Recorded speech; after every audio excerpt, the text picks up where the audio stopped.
High and again back to my mini blog. তো সেদিন সকালে ব্রেকফাস্ট হিসেবে খেয়ে নিয়েছিলাম ছাতু, যেটা মা তৈরি করে দিয়ে চলে গেল। তো তারপর সেটা শেষ করে টিভিতে পছন্দের মতো একটা গান চালিয়ে লেগে পড়লাম ঘরের কাজে। তো আমি অন্তত ট্রাই করি 3 দিন ঘরটাকে ঠিক রাখার।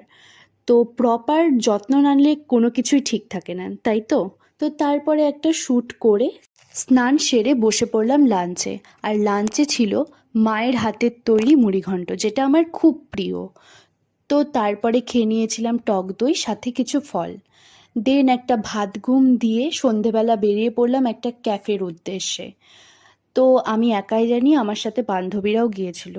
তো আর তারপরে এই সুন্দর অ্যাম্বিয়েন্স হাতছাড়া কিভাবে করি, তো কয়েকটা ভিডিও বানিয়ে নিয়েছিলাম। তো তারপরে অর্ডার দিয়ে দিই যে যা খাবে। তো এখানে চলে এসেছিল চিকেন চিজি স্যান্ডউইচ, সাথে চিকেন ফিশ বল। তো আজকের মতো এইটুকুই, দেখা হচ্ছে অন্য কোনো ভিডিওতে। Tata, by.